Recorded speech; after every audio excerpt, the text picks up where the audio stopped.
राज ठाकरे जिस दिन उद्धव ठाकरे के साथ आए थे उस दिन से हमने देखा कि वो गैर मराठीज के ऊपर, हिंदी बोलने वालों के ऊपर अटैक शुरू हो गए, उनकी मार पिटाई शुरू हो गई।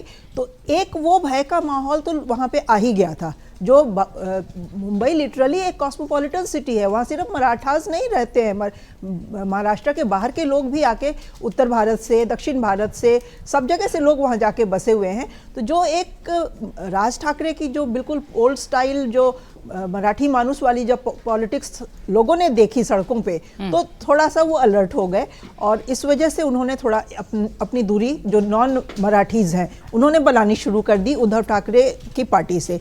वो उनको काफ़ी महंगा पड़ा।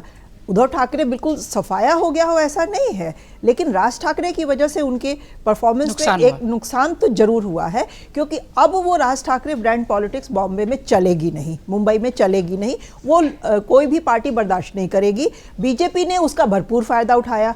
उन्होंने जो उत्तर भारतीय हैं या जो तमिलनाडु साउथ इंडियंस वहाँ बसे हुए हैं उनको रिझाने के लिए अपने अच्छे स्टार कैंपेनर्स को बुलाया। हमने देखा वहाँ निरोवा ने जाके उत्तर भारतीय यूपी बिहार के लोगों के लिए प्रचार किया। पवन सिंह वहाँ जाके प्रचार करते नजर आए। इधर अन्नामलाई को उन्होंने बुलाया साउथ इंडियंस को अपनी तरफ करने के लिए। तो बीजेपी ने उस एक जो मूड था जनता का भांप के अपनी स्ट्रैटेजी उसी हिसाब से तय की और उसमें वो काफ़ी सफल रहे, इसमें कहीं कोई दो शक नहीं है। राज ठाकरे और उद्धव ठाकरे का जहाँ तक हम देखें, कांग्रेस का अलग चले जाना मुझे लग रहा है कि उद्धव ठाकरे के लिए थोड़ा ज़्यादा नुकसानदेह हुआ। हालांकि कांग्रेस के साथ आना तो सबसे बड़े उनके नुकसान की बात थी इनिशियली ही, लेकिन अगर अभी वो राज ठाकरे के बजाय कांग्रेस के साथ मिलके खड़े रहते तो शायद थोड़ी परिस्थिति अलग होती मुंबई में, खास करके। बाकी जगह तो नहीं कह सकते, मुंबई उनका मेन गढ़ रहा है, स्ट्रांग होल्ड रहा है, तो शायद परिस्थिति कोई दूसरी होती। अब राज ठाकरे के साथ चूंकि वो वापस आ गए हैं तो अब कांग्रेस के साथ जाने की तो उनकी संभावनाएं भी खत्म हो गई हैं।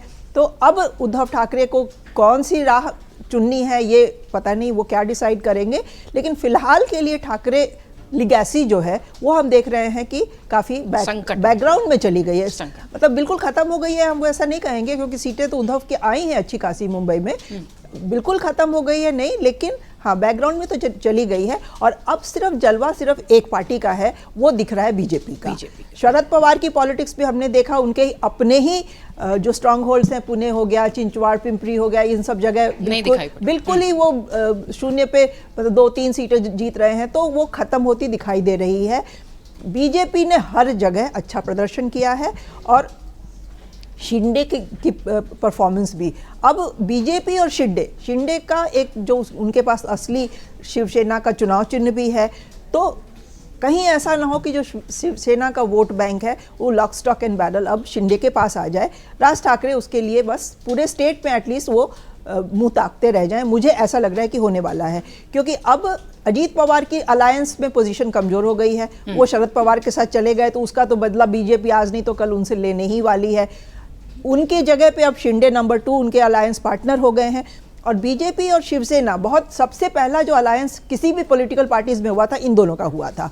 तो अब मुझे लग रहा है कि ये दोनों मिलके महाराष्ट्र पे काफी समय तक राज करने वाले हैं, कब्जा करके बैठे हैं। अब तो ट्रिपल इंजन हो गई, डबल इंजन से अब ट्रिपल इंजन हो गई, तो उसका असर बाकी जगह भी दिखेगा और धीरे धीरे महाराष्ट्र में शिंदे की शिवसेना की भी पोजीशन बीजेपी के साथ जाने से अच्छी होती दिखाई देगी। तो अगले कुछ चुनावों तक हम तो मान के चलें कि अब बीजेपी शिवसेना का ही वर्चस्व रहेगा। अगर आप ये वीडियो YouTube पर देख रहे हैं तो हमारे चैनल को सब्सक्राइब कर बेल आइकन दबाएं और Facebook पर देख रहे हैं तो हमारे पेज को लाइक करें।